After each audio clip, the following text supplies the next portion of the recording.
können wir auch mal die andere Brille hier anschauen.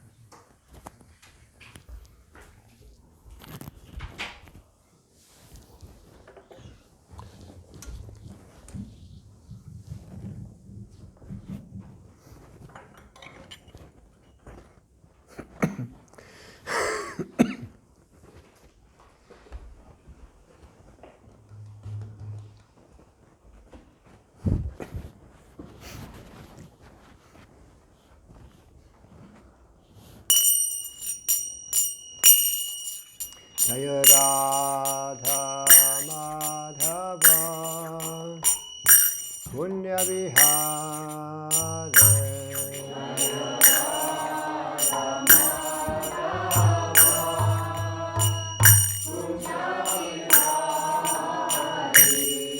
Jaya Radha Madhava Punya Vihare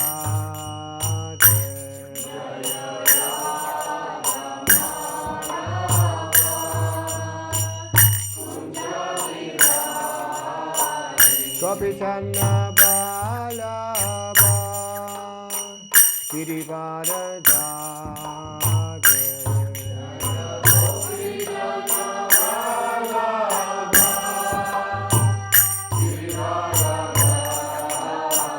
Kapitana Balaba Girivarada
Srishana Divine Grace Sri Bhakti Vedanta Sai Maharaj Bhakti Ananda Kudi Vaishnava Vande Jai Acharya Shrestha Thakur Jai Prem Sagar Sri Krishna Chaitanya Prabhu Nityananda Sri Advaita Gadadhar Shri Vasudeva Bhaktivinoda Devi Shri Radha Krishna Gopavinath Shyam Kunda Radha Vrindavan Gajai Vrindavan Dham Gajai Mathura Dham Gajai Narvitam Gajai Jagannath Puri Dham Gajai Rangavai Gajai Yamuna Mai Gajai Tulasi Devi Gajai Bhakti Devi Gajai Samaveda Bhaktanda Gajai Gaura Pramanandi.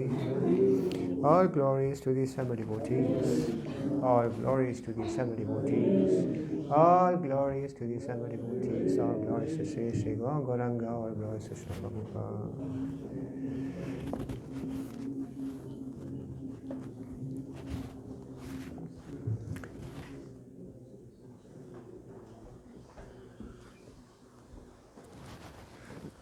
Hare Krishna. So we continue with the Transcendental Diary, Travels with His Divine Grace A.C. Bhaktivedanta Swami Prabhupada, October 1976 to November 1976, by Hari Sauridas. Hari Sauridas was Srila Prabhupada's personal servant, so he was staying with him, doing service, serving Srila Prabhupada every day, and at night he would sit down and make his notes about what happened with Srila Prabhupada, what happened with Srila Prabhupada during the day. So we're very fortunate to have these notes. And as I mentioned before, I talked to Hari Sauri once, some years ago, and I asked him if there's any more books that he would bring out, because this is the, what is this volume here? 5th volume. It's the last volume. But he told me that he has material for some more editions, some more volumes. And I have a disciple in Mayapur, Raivata, and he told me that he recently did the layout for one book of Hari Sauri, the next book, so to say. Anyway, so let's continue. So Srila Prabhupada says here, Srila Prabhupada was in Sri Vrindavan Dham. Prabhupada considered his Vrindavan Dham his home. Mumbai, he was his office, he said. And Mayapur was his place of worship.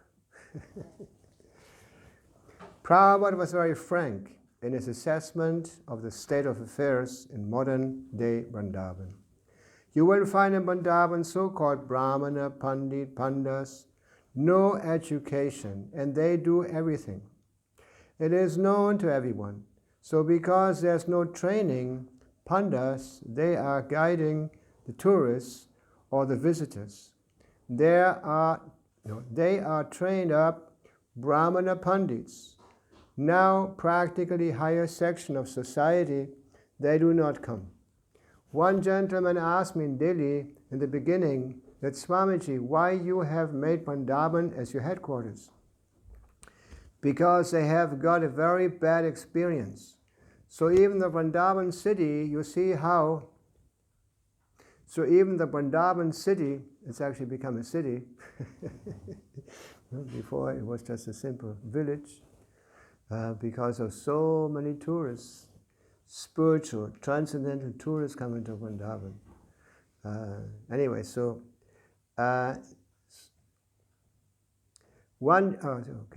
you go. How they are neglecting city. No up-to-date gentleman can go there because the culture is lost. And from big Goswami families, they're becoming rogues and thieves because training is not there. Training, the first-class men, to train them. So therefore, it is our little attempt that to train some boys to become first-class character. Samodama tatiksha. That is required in the society. Simply all fourth class, fifth class men. How the society will improve? That is not possible, and therefore one who is actually educated in the Vedic knowledge, how he can say that you are all right? He cannot say. He gives chance for being trained to be free from the avidya. Bhaktivinoda Thakur has sung, Sariram avidya jal. This material body is a network of avidya, ignorance. So if we take shelter of Krishna's lotus feet, then we can become first-class men. There is no doubt about it. Training is there. Otherwise, how Krishna commands, Ye pesyu papa yonaha, te piyanti padam gatim, Bhagavad Gita 9:32. To become high court judge doesn't mean it is ordinary qualification. If you say that that man has to become a high court judge, and the other man who has seen him before, no, how you can become a high court judge? No, he is born in a very low class family. No, he has become a high court. No, I don't believe. No, I have seen it. This is possible. It is not that because one is born in a low class family, he cannot become a high court judge, or he cannot become a Vaishnava. Oh, he can be. There's a story that Prabhupada told us once. There was a boy in one village, and he went to school, and he was so highly intelligent that he was always the first one in the studies and everything. And so many people became envious because he was so intelligent, because of his success. So then this boy left the village and studied somewhere, went to the university, and there he was also first class. And then he also became a judge. So the envious people of the village, they were saying, no, it cannot be. How come? It's not possible that he become a judge. And then somebody went to check out if he actually had become a judge. And they found out, yes, he was sitting on the judge seat in the court. And so he went back and told the other envious people, yes, he has become a judge. And then one said, but sure, he doesn't get the money of a judge. So this enviousness is a very prominent quality under the influence of lower modes of material nature, like passion, ignorance, Rajaguna and Tamoguna. We tend to develop all these nasty qualities. Anyway, so Srila Prabhupada is speaking about Vrindavan. Actually, Vrindavan is the holiest place on the planet. Not only on this planet, but all over the universe. Because this is where Krishna appears.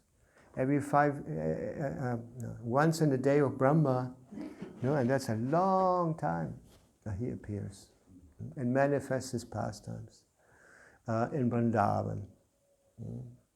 So we're very fortunate, actually. We are living on the same planet here. And we can also visit Vrindavan, like Mother Dara is now traveling to Vrindavan. No? Not sure? Not sure? Oh. Actually, to go to Vrindavan requires the special blessings of the Supreme Personality of Godhead. Not everyone can go to that place, just like that. And just like Prabhupada mentioned here, at that time, when he was trying to re-establish Krishna consciousness in a way, not only in India but also all over the world. Actually, when Prabhupada came to the West, there's a saying, nobody is a prophet in his own country. Is that? Nobody's a prophet. Yeah? No, nobody's a prophet in his own country. And we even see it in the case of Srila Prabhupada. When he started manifesting as a Vaishnava, he even took sannyas. No, there was very little attention because in India, normally, speaking Spanish, when you get there as a devotee, and you start to speak about Krishna, everyone tells you, yeah, I know, and they even quote Bhagavad Gita verses and all that. But so the impression that one gets as a devotee, that anyway, so difficult to preach and difficult to inspire people to engage in devotional service because most of the people think they already know. So Prabhupada started his preaching with a small group, but he had he received the instruction from his spiritual master to not be satisfied with little preaching in India, but he had told him, go all over the world, go to the West and preach in English. And so when Prabhupada went, following the instructions of his Guru Maharaj, he selected New York. During the time of Bhakti Siddhanta, London was the most important city in the world. But then Prabhupada saw that America had actually become the most important country in the world. So he selected New York. New York, probably the most famous city. Everyone has heard New York or knows how to pronounce New York. So Srila Prabhupada went to that place because he thought the following. Besides the instruction he received from his spiritual master, Prabhupada was also seeing that the whole world was copying America. Everyone was even nowadays. So many things. Like you see all these businesses here, the chains of business, like, I don't know anything, remember anything name now, but this all started in America, and people are following. Like when I was a young guy, we were very attracted to the music coming from America, like jazz and hip hop and so many styles and all that. And also the hippie movement started more or less in America. The revolution movement started in America and all that. So. And not only that, the big cars and everything started practically over there. And so Prabhupada thought that if I make some American devotees, the whole world would follow also. And that's what happened. The first devotees who came to Germany were also coming from America. Shivananda was the first devotee who came to Germany, actually to Europe. He was also American. And it was very attractive. I remember the language in the temple was English, because our devotees, the first devotees who were here in Germany, they were all Americans. So we actually spoke English in the temple. Not English, but American. No, anyway, and then from there, everything started and spread all over the world. Now the movement of Chaitanya Mahaprabhu spread all over the world. And Prabhupada gave us 4 points. That the books, the scriptures are the basis. The purity is the force. From the very beginning, Prabhupada demanded that whoever wanted to become initiated by him, he had to follow 4 principles strictly.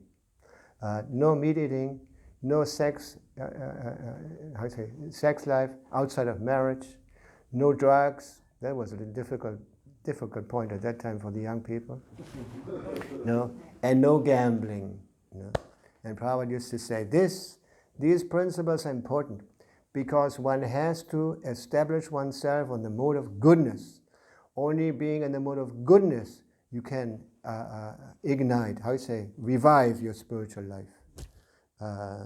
One is too influenced by the mode of passion, Rajaguna or Tamaguna, it's not possible. That's why Prabhupada put the basis like that. We have to be, character building was Prabhupada's program.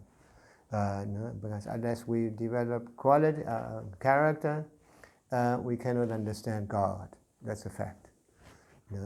It says, Shastras say, if one is involved in the killing of animals or giving pain to other living entities, one cannot understand God. Whatever their argument may be nowadays. No? But that's what the Shastras say. We cannot understand God, we cannot penetrate this ignorance and understand transcendence or Brahman unless we are situated, firmly fixed, situated in the mode of goodness. Just like Prabhupada gave the example, when you try to ignite a fire with green grass, no, very, very difficult. But when the grass has turned into hay, it's very easy to ignite it. So in the same way, unless we're situated in the mood of goodness, firmly in the mood of goodness, spiritual life, it doesn't really ignite. I say it doesn't really start. So that's what we're doing. And Prabhupada is very successful. Because especially in America at that time, well, in Europe also, many young people were searching for a deeper meaning in life, an alternative to this materialism. And so Prabhupada came and gave us a real alternative. Hare Krishna, Krishna Krishna, Hare Hare, Hare Rama, Rama Rama, Hare Hare. Any questions before we continue? Yeah, please. Yes. Prabhupada has gone to America because America was famous and everybody wants to repeat what. But maybe there is one more reason. Sorry? Maybe there is one more reason because he wants maybe Srila Prabhupada to make the preachers, American preachers, to preach in India. Yes. That the Indian people can follow. Yes, so when Prabhupada... And to lead two continents, isn't it?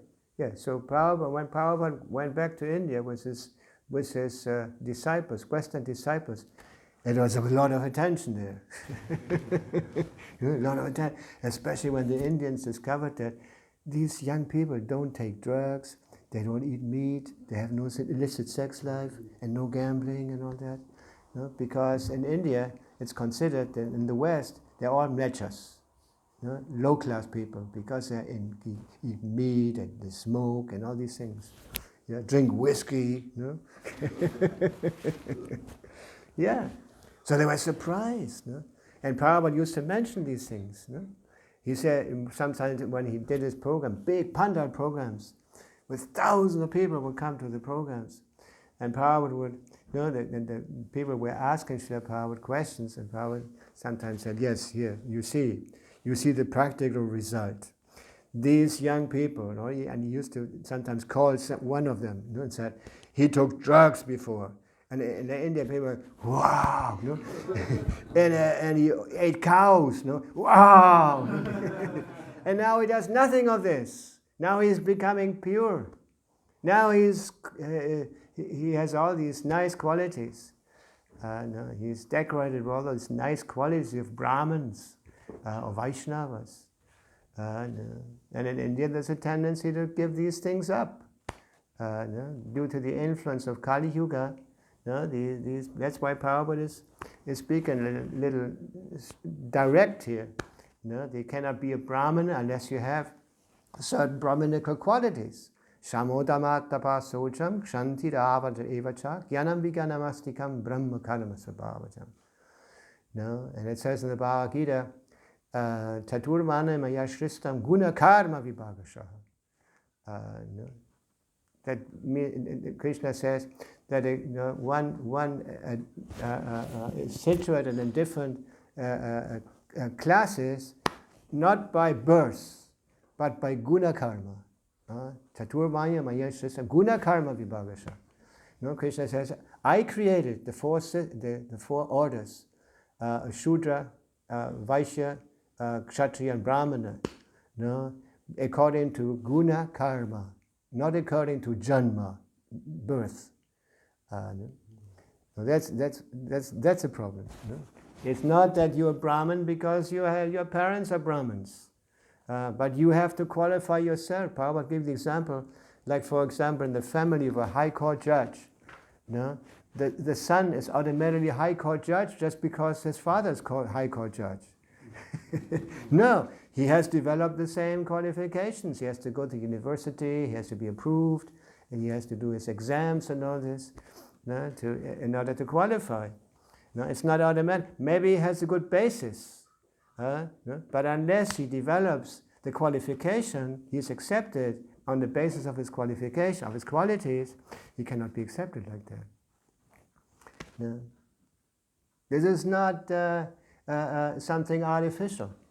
No? The Varnashrama Dharma system is nothing artificial, it's something natural.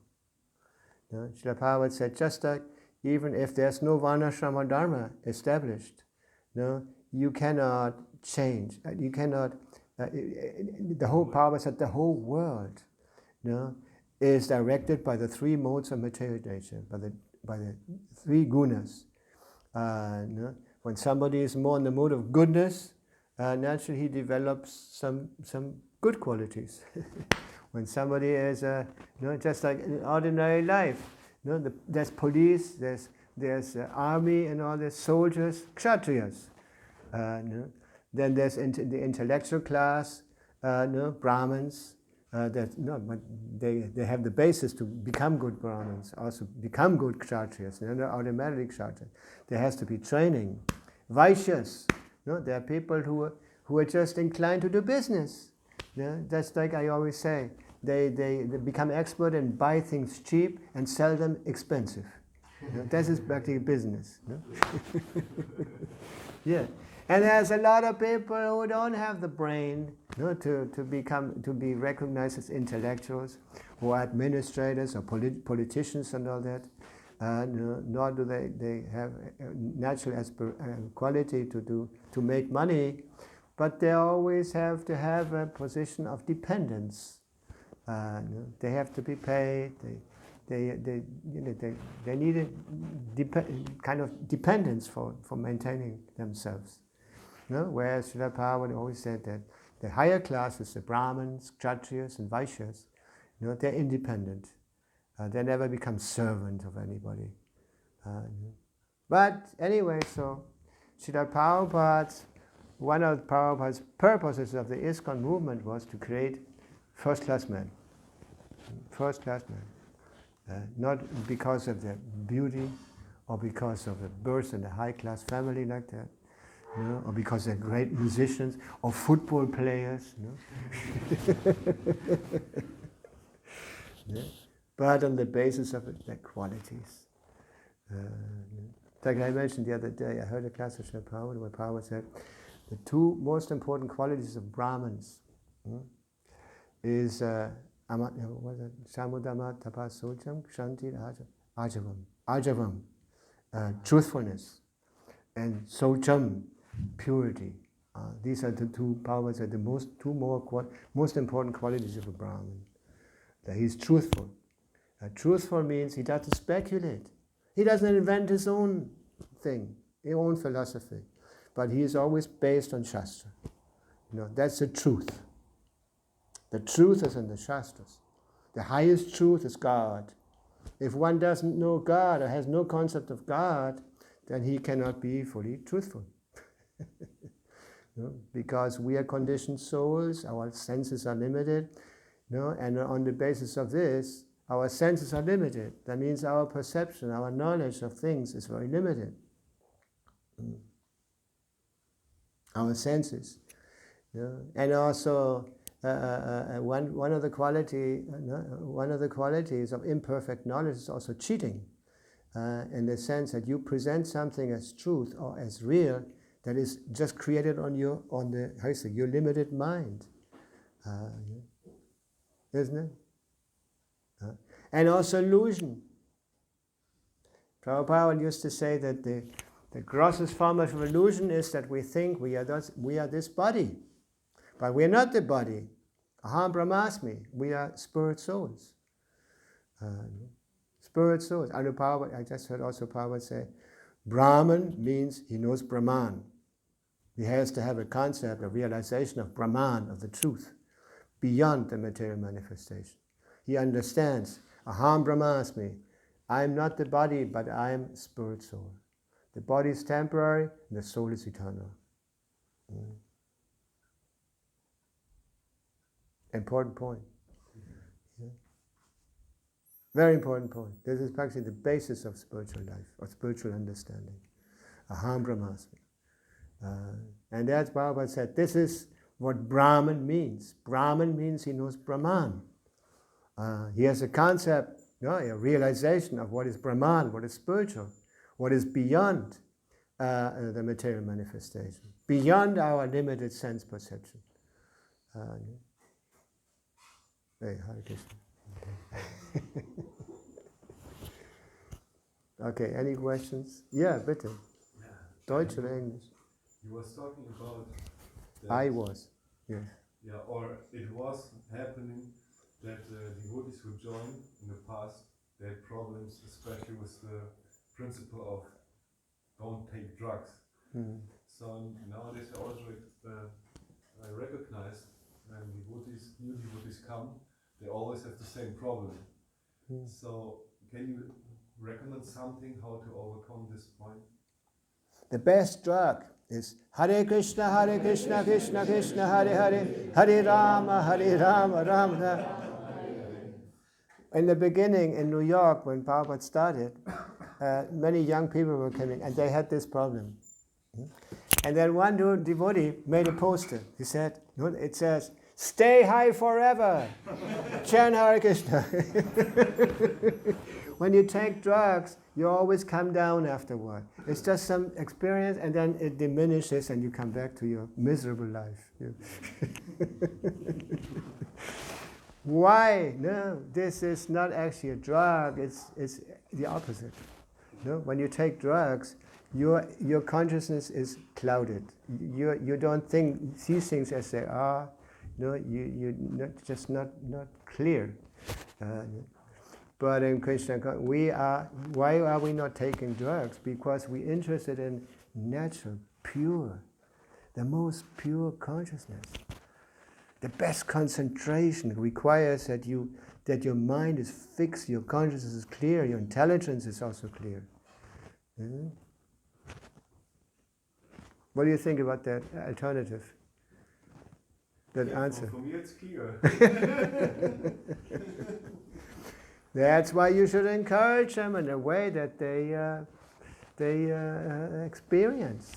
It's not a question of brainwashing somebody. You talk and talk and talk, and finally the person accepts it because it's so heavy. No.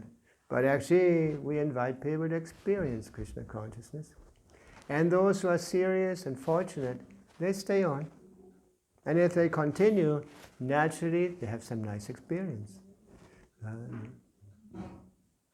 Even when they go sometimes. Sometimes our new devotees say they feel too much pressure or something like that, or getting up so early every morning, and all these things. And then they sometimes go away, but they come back again. I have seen so many people over many years that they finally again show up or call up or take part in something. So many years have passed because I'm a devotee for a pretty long time, compared to others. I all of a sudden recognize them. Wow, you're back, Hare Krishna. How are you? Why is this? Because there's no comparable experience with Krishna consciousness. That's the highest. This is just the highest experience and the soul can have in the material world. To reawaken the sleeping consciousness, the sleeping spiritual consciousness in the heart. And you will come to experience Satchidananda. Satchidananda. Eternity, knowledge, and bliss. But a bliss that is not just temporary, but which keeps increasing more and more and more and more. That's why in the beginning it was said, stay high forever.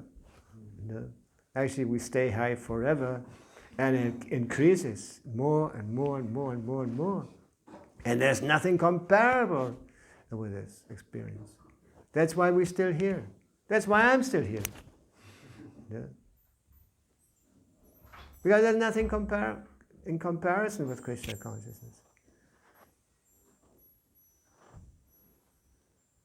And we should be interested in the best. That's the best. Ask the devotees. Why are you here? It's the best. Yeah. Sometimes in the past, somebody came and told me, why you devotee? No? Why you so one-sided all of now? Only Krishna and only devotional service.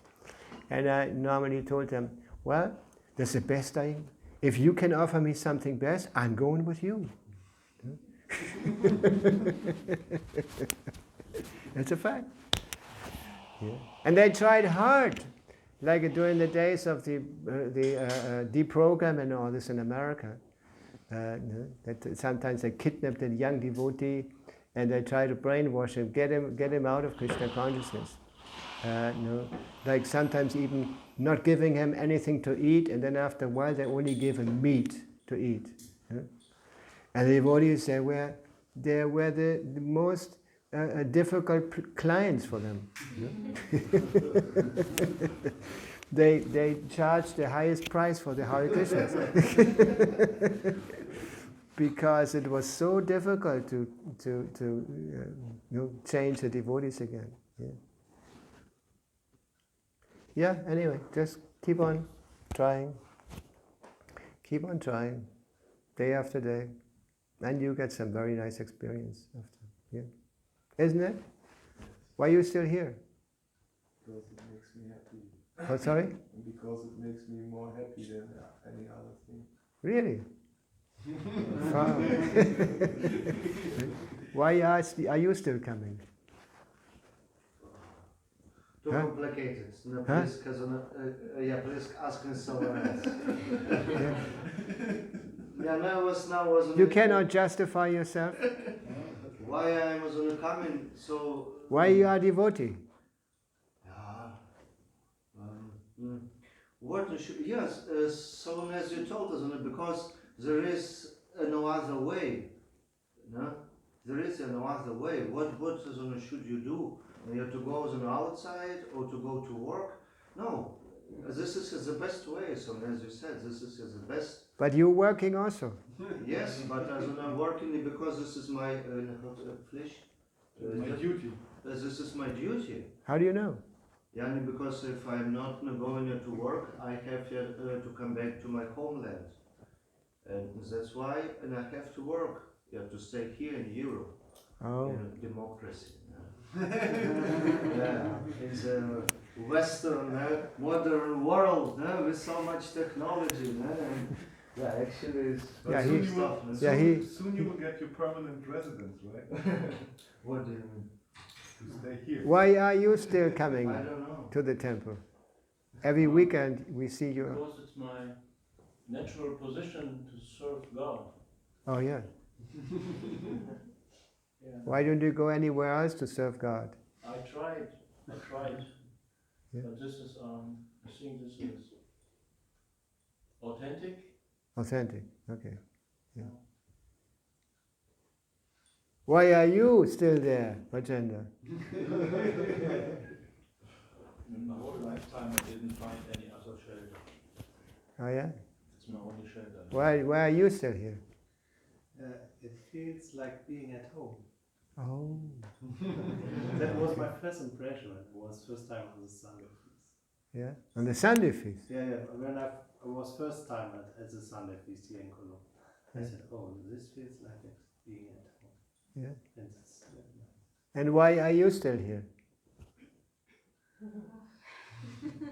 Yeah, definitely it's what makes me more happy. I cannot find anything else that gives me so much happiness like the devotee. Hare Krishna. And why are you here? Still here? Die Gemeinschaft, die macht mich stark. Oh, yeah. And why are you here, Lilamita? Still here, even though there are some problems sometimes. I'm trying to distribute books. Sorry? I am trying to distribute books. That's Why what you you distribute told me. books? Because you told me to do it. Oh yeah?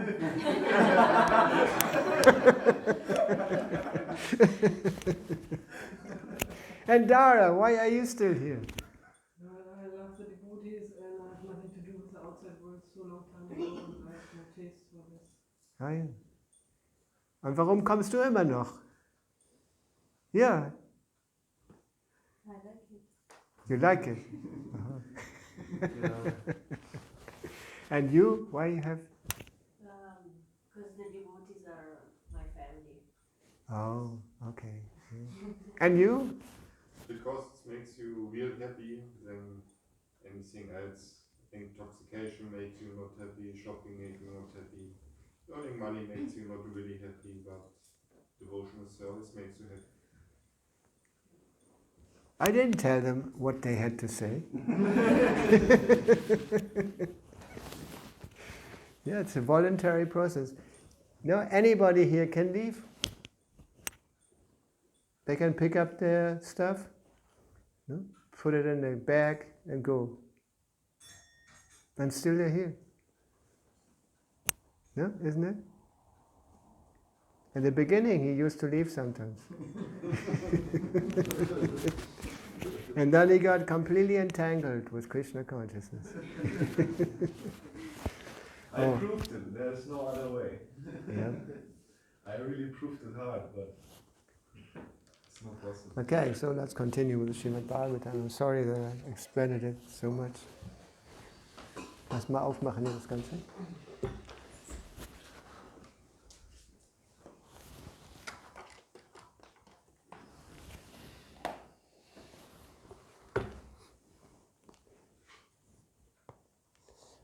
Wie war das Mantra? Hm? Ja, es steht angeschrieben. Okay. Jaya Jaya Sri Caitanya Jaya Nityananda. Jaya Jaya Sri Caitanya Jaya Nityananda. Jaya Jaya Sri Caitanya Jaya Nityananda. Jaya Jaya Sri Caitanya Jaya Nityananda. Jaya Dvaita Chandra Jaya Gaura Bhakta Vrinda. Jaya Dvaita Chandra Jaya Gaura Bhakta Vrinda. Jaya Jaya Sri Caitanya Jaya Nityananda. Jaya Jaya Sri Caitanya Jaya Nityananda. Jaya Dvaita Chandra Jaya Gaura Bhakta Vrinda. Jaya Dvaita Chandra Jaya Gaura Bhakta Vrinda. So we continue in English or Deutsch? Das ist besser für Sie, Maharaj. Huh? Das ist besser für Sie. I don't care. I can also speak in Spanish, but nobody understands.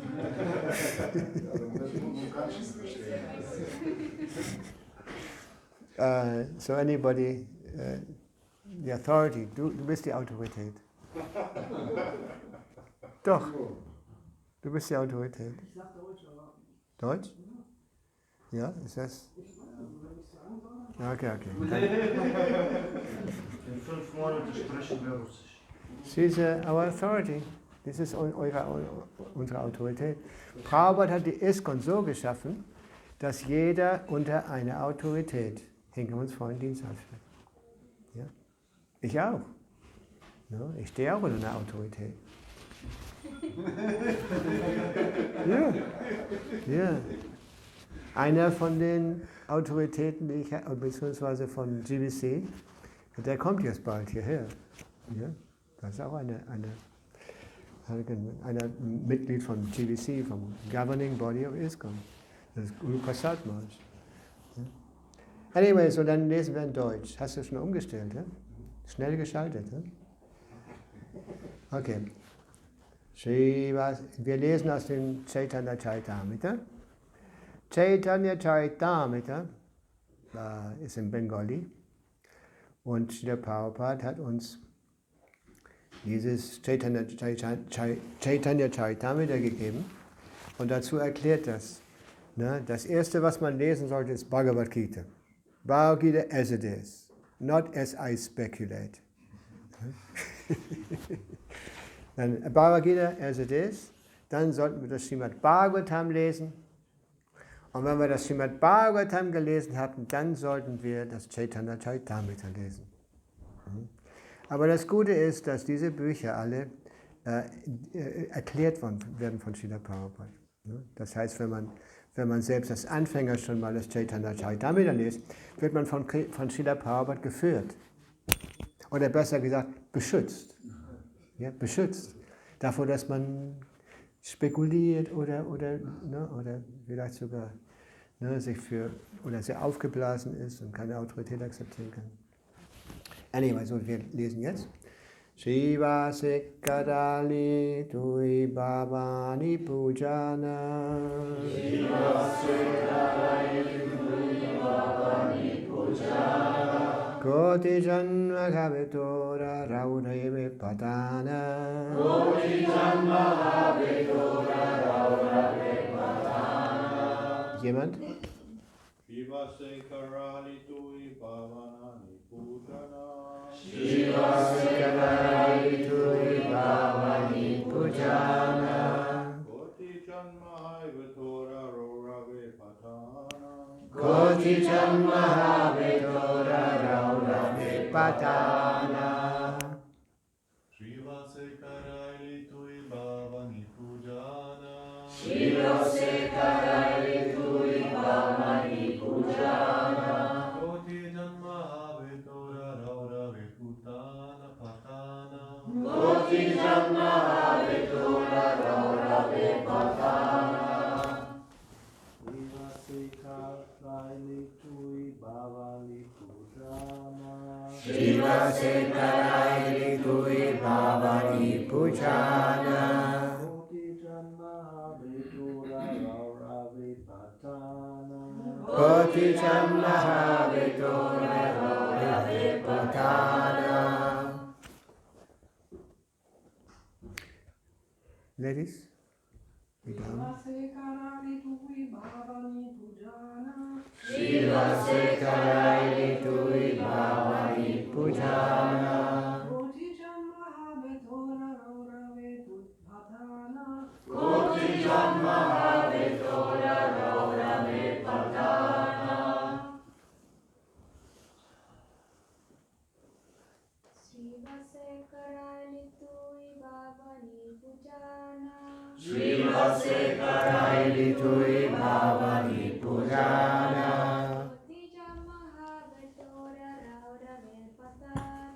Koti Janma Vitora Raurave Patana. Shiva Sekarali Tui Bhavani Pujana. Shiva Sekarali Tui Bhavani Pujana. Koti Janma Vitora Raurave Patana. Koti Janma Vitora Raurave Patana. Srivase, Srivasa Thakur, Karaili, du hast veranlasst zu tun.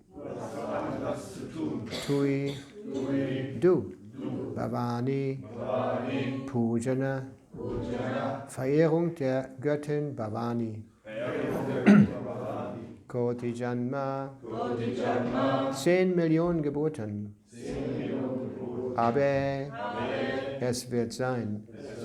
Toda, deine, Raurave, in der Hölle, Patana, Fall. Übersetzung und Erklärung von Srila Prabhupada.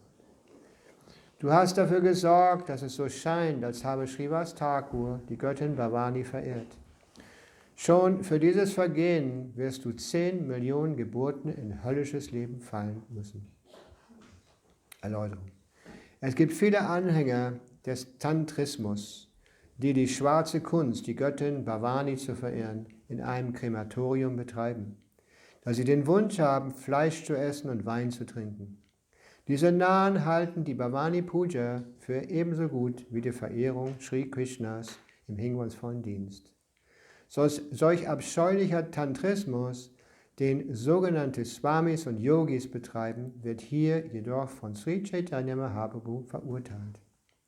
Er erklärt, dass diese Bhavani Puja um des Weintrinkens und Fleischessens willen ein rasch ins höllische Leben stürzt. Die Verehrungsmethode an sich ist bereits höllisch und ihre Ergebnisse müssen auch höllisch sein und nichts anderes. Viele Schurken sagen, alle Wege führten letztlich zum Brahman. Doch können wir an diesem Vers sehen, wie solche Menschen das Brahman erreichen. Das Brahman ist überall verbreitet, doch die Würdigung des Brahman in verschiedenen Dingen führt zu verschiedenen Ergebnissen. In der Bhagavad Gita 4.11 sagt der Herr, Ye yadamam prapadyante tang stataiva bhajamyaham. Ich belohne jeden in dem Maße, wie er sich mir ergibt. Die Mayavadis erkennen das Brahman ohne Zweifel in bestimmten Aspekten. Doch die Erkenntnis des Brahman in den Aspekten von Wein, Frauen und Fleisch ist nicht die gleiche Erkenntnis des Brahman, die Gottgeweihte durch Chanten, Tanzen und das Essen von Prasad erreichen. Mayavadi-Philosophen, die in fadenscheinigem Wissen geschult sind, halten alle Arten von Brahman-Erkenntnis für ein und dasselbe und sehen keine Unterschiede. Doch obwohl Krishna überall ist, ist er durch seine unbegreifliche Kraft gleichzeitig nicht überall. Deshalb ist die Brahman-Erkenntnis des tantrischen Kultes nicht die gleiche Brahman-Erkenntnis wie die der reinen Gottgeweihten. Solange man nicht die höchste Stufe der Brahman-Erkenntnis, Krishna-Bewusstsein erreicht, ist man der Bestrafung ausgesetzt. Alle Menschen außer Krishna-bewussten Gottgeweihten sind zu einem gewissen Grad Pasandis oder Dämonen und unterliegen deshalb der Bestrafung durch den höchsten Herrn, Persönlichkeit Gottes. Dies geht aus dem nächsten Vers hervor. Ja, das ist die Folge von dem, was wir letzten Sonntag gelesen haben. Ja, da war jemand, da hatten sie versucht, den Gottgeweihten zu verunglimpfen. Wie sagt man? Seinen schlechten Ruf? Wie sagt man schlecht? Schmähen. Zu schmähen. Ja, indem nämlich die Objekte der Kali Puja oder Bhavani Puja an seine Tür gelegt hatten, um den Eindruck zu erwecken, dass er diese Art von Religiosität in der Erscheinungsweise der Unwissenheit praktiziert. Und die Person, die das gemacht hatte, die diesen Gottgeweihten geschmäht hatte, die Vergehen begangen hatte gegen den Gottgeweihten, der sich nämlich traf mit anderen Vaishnavas und Caitanya Mahaprabhu war auch anwesend, um gemeinsam die heiligen Namen zu chanten. Der kam irgendwann zur Besinnung und bat Caitanya Mahaprabhu um Vergebung. Aber dann hatten wir gehört, dass diese Art von Vergebung, die er suchte, die war nicht gegründet auf Spiritualität, sondern um ihn nur zu schützen von seinem Karma. Nur zu schützen von seinem Karma. Und als er kam, um Caitanya Mahaprabhu um Vergebung bat, da bemerkte Caitanya Mahaprabhu das. Und er hatte ihm gesagt, dass er würde Millionen von Leben in der Hölle verbringen müssen für sein Vergehen, indem er nämlich einen Gottgeweihten, geschmäht hatte.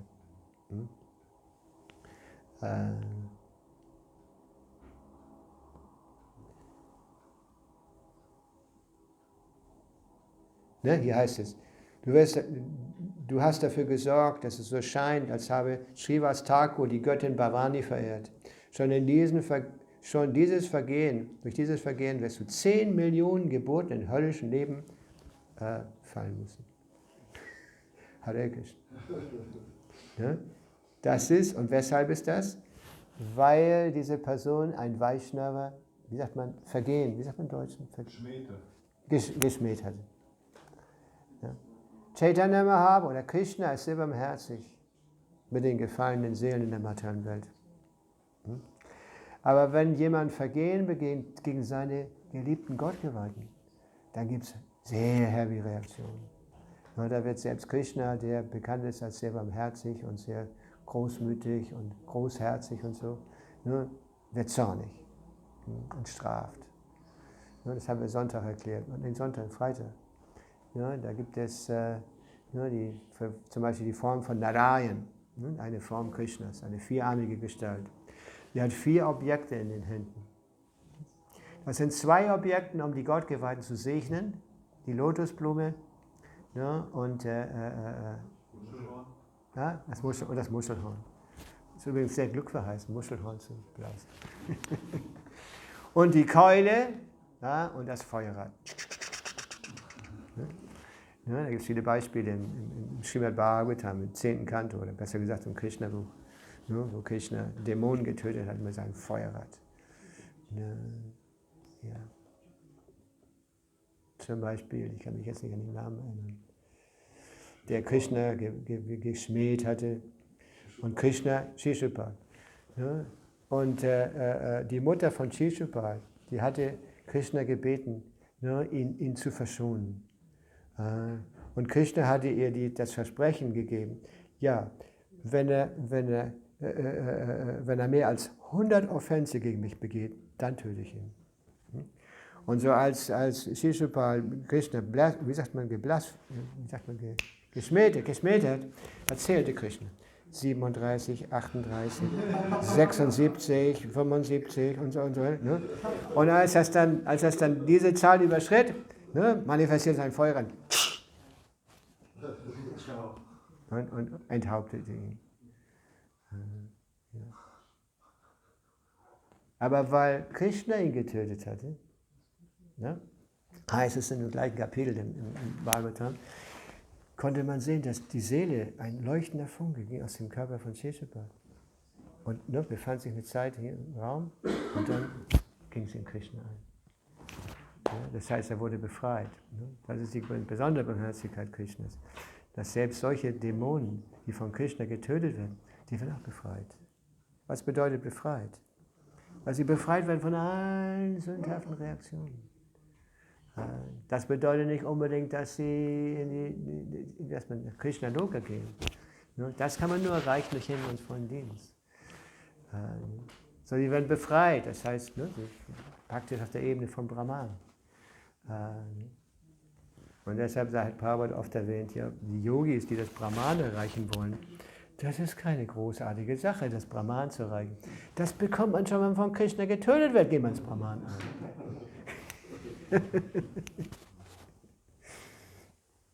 Ja, das ist ein großes Vergehen, das hören wir auch jeden Morgen.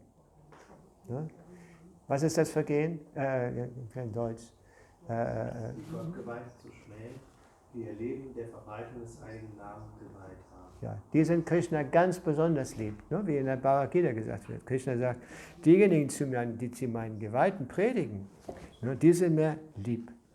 Ja, und keiner ist mir lieber als die Person, die predigt, die Krishna-Bewusstsein weitergibt an andere. Und Krishna sagt, noch in der Zukunft wird jemand mir lieber sein. Das heißt, es verändert sich nicht irgendwann durch. Wie in der materiellen Welt verändert sich alles. Ne? Je nach Mode und Bewusstsein und so weiter. Okay, dann weiter. Oder hat jemand eine Frage dazu? Gut. Pasandi samharite morae avatara, pasandi samhari bhakti karimu prachara. Ich bin in dieser Inkarnation erschienen, um die Dämonen Pasandis, in Klammern Pasandis, zu töten. Und nachdem ich sie getötet habe, den Kult des hingebungsvollen Dienstes zu predigen. Sagt Caitanya Mahaprabhu. Erläuterung. Sri Chaitanyas Mission ist die gleiche wie die Krishnas, wie in der Bhagavad Gita 4, 7 bis 8 erklärt wird.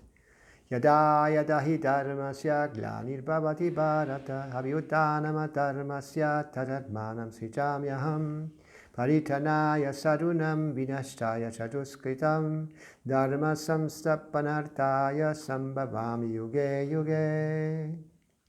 Wann immer und wo immer das religiöse Leben verfällt und Irreligion überhand nimmt, o Nachkomme Bharatas, zu der Zeit erscheine ich, um die Frommen zu befreien und die Schurken zu vernichten und um die Prinzipien der Religion wieder einzuführen, erscheine ich in jedem Zeitalter.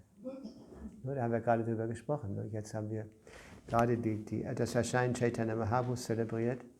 Und da haben wir davon gehört, dass Chaitanya Mahaprabhu ein Yuga-Avatar ist. Und das heißt es hier, in jedem Zeitalter. Sambhavami, ich erscheine, Yuge Yuge, in jedem Yuga. Wann immer, achso, da haben wir schon gelesen. Wie hier erklärt wird, besteht der eigentliche Sinn einer Inkarnation Gottes darin, die Atheisten und die Gottgeweihten zu erhalten. Er sagt nicht, wie so viele Schurkeninkarnationen, dass die Atheisten und die Gottgeweihten auf der gleichen Stufe stehen.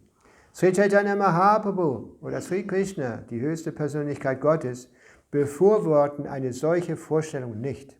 Atheisten müssen bestraft werden, wohingegen Gottgeweihte beschützt werden müssen. Dieses Prinzip aufrechtzuerhalten ist die Mission aller Avatars oder Inkarnationen. Man muss deshalb eine Inkarnation durch ihre Handlung identifizieren und nicht durch Volkswahlen oder intellektuelle Hirngespinste. Sri Caitanya Mahaprabhu gewährte im Verlauf seiner Predigtarbeit den Gottgeweihten Schutz und tötete viele Dämonen. Er wies insbesondere darauf hin, dass die Mayavadi-Philosophen die größten Dämonen sind. Deshalb warnt er alle, der Mayavadi-Philosophie nicht zuzuhören. Mayavadi Bhasya Sunitihaya Sadvanasha. Wenn man die Mayavad-Interpretation der Shastras hört, ist man verdammt. Chaitanya Charitamrita, Madhya 669. Ne, weshalb? Ne, weshalb ist man verdammt? Ne, weil man das Wichtigste, was wir machen, ist hingebungsvoller Dienst. Aktiv, wir sind aktiv. Ne, wir benutzen alles, was wir haben im Dienste Krishnas. Unsere Sinne, unseren Geist, Intelligenz, was immer, die ganze Energie. Ne? Und die Mayavadis, die wollen das alles aufgeben. Ne? Keine Aktivitäten, keine Form, sondern eingehen ins Brahman. Um das Brahma, Brahmananda zu genießen. Ne? Brahmananda. Nämlich das Glück, was man spürt, wenn es keine Probleme mehr gibt. Ne? Und man einfach nur da ist und ohne was weiter. Ne? Das heißt, im Grunde ist es eine Illusion, dass man keine Person mehr ist, dass man verschmelzen kann bei dem Brahman. Ne? Das ist eine Art von Illusion. Und deshalb hat Prabhupada gesagt, das ist die letzte Falle Mayas. Die letzte Falle Mayas ist, dass man denkt, dass man eingeht ins Brahman. Ne? Und weshalb, wollen die ins Brahman? Ne? Um frei zu werden vom Kreis der Geburten und Tode. Frei zu werden von aller Problematik, ne? Als bedingte Seele. Ne? Weil die keine Kenntnis haben davon, dass wir eine ewige, aktive Seele sind. Dass wir eine Form haben. Satchitananda Vigraha. Ne? Selbst wenn wir befreit werden und die sogenannte Befreiung erlangen, haben wir immer noch eine Identität. Die ist zeitweilig vielleicht unmanifestiert. Ja? Aber so eine Frage von Zeit, dass man unzufrieden wird. Man wird Weshalb? Weil es natürlich ist zu handeln. Ne? Genau, ich habe das Beispiel gegeben. Manchmal ist ein kleines Kind sehr ungezogen. Ne? Sehr ungezogen. Und der Vater sagt, so, jetzt setz dich da hin und sag kein Wort. Ne? Und mach nichts, setz einfach und dann setz dich in die Ecke oder so. Ich kann mich an der Schule erinnern früher, da wurde man manchmal rausgeschmissen. Ne? Ja? Dann sagte der Lehrer, raus, ne? Vor die Tür. Und dann stand man da und ne? Aber genau wie das kleine Kind, ne? Der Vater sagt, sei jetzt still und setz dich dahin und kein Wort. Ne? Und dann ist es nur eine Frage von Zeit. Das Kind mag vielleicht so sitzen. Ne? Aber früher oder später. Ne? Weshalb? Weil es natürlich ist, aktiv zu sein. Es ist natürlich, eine Person zu sein und aktiv zu sein. Und was bedeutet aktiv sein? Dass wir unsere aktiven Sinne beschäftigen. Und deshalb, heißt es hier, wenn man von den Mayavadis hört, dann wird diese Inspiration, sich im hingebungsvollen Dienst zu beschäftigen, mit Liebe und Hingabe, Krishna eine Blume zu opfern oder etwas Wasser oder eine Frucht und so weiter. Ja, das wird abgetötet sozusagen oder wird, wie sagt man, zunichte gemacht. Ja. Weil das ist unser größtes Gut. Was ist unser größtes Gut als Devotees? Hingebungsvoller Dienst. Dass wir eine Unterweisung, erstmal Unterweisung bekommen haben von Krishna oder vom spirituellen Meister. Uns zu beschäftigen, hingebungsvollen Dienst.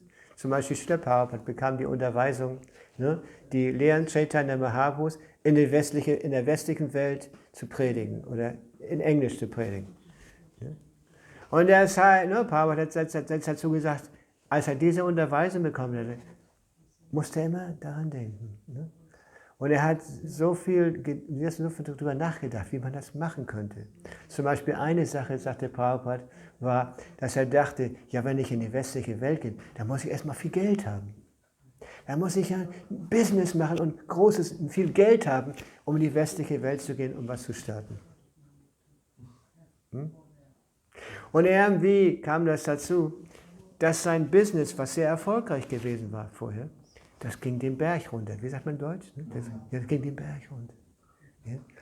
Und dann heißt es, Prabhupada bezieht sich auf das Srimad Bhagavatam, heißt es, wenn der Mann alt wird und nicht mehr produziert, dann verlieren ganz natürlich die Familienmitglieder den Respekt von dem Vater. Und dann sagt der Sri Prabhupada, das Gleiche habe ich auch erfahren.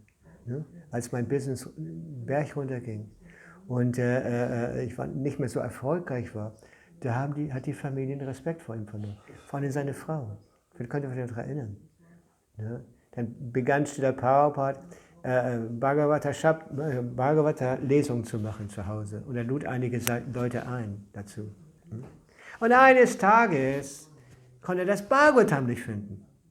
Und dann hat er überall gefragt, seine Frau gefragt, ja, weißt du, wo mein Bhagavatam ist? Und dann sagte die Frau, ja, das habe ich verkauft. Um mein Chai, meinen Tee zu kaufen.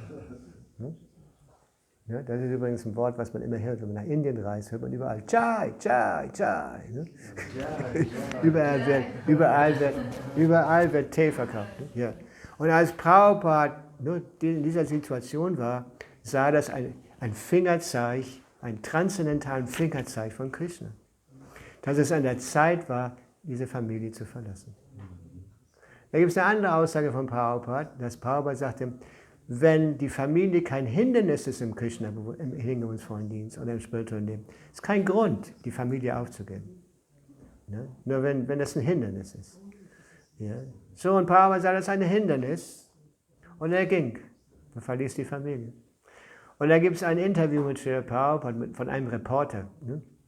Der fragte ihn, ja und, wie heißen Sie und dies und das und wo sind Sie geboren und all diese äußerlichen Dinge, ne, die Sie immer fragen. Ne? Und dann sagte ja, haben Sie denn auch eine Familie? Er sagte, ja, ich habe diese Familie aber aufgegeben, ich bin jetzt ein Sannyasi. Und da war der Punkt. Familie aufgeben. Familie aufgeben. Ja. Ach so, und dann sagte Prabhupada, und dann sagte Familie aufgeben. Ja, und wer erhält denn jetzt Ihre Frau und Ihre Kinder? Ne? Da sagte Prabhupada, meine Frau kommt aus einer reichen Familie, das ist kein Problem. Ne? Ohne großartige philosophische Erklärung zu geben. Ne? Ja. Und das ist eine Tatsache.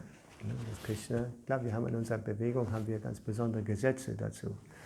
Ne? Zum Beispiel kann man nicht Sannyas nehmen, nachdem man Haushälter gewesen ist, ohne dass sichergestellt ist, dass die Familie versorgt ist. Zum Beispiel. Ja, gut. Wie sind wir jetzt zu dem Punkt gekommen?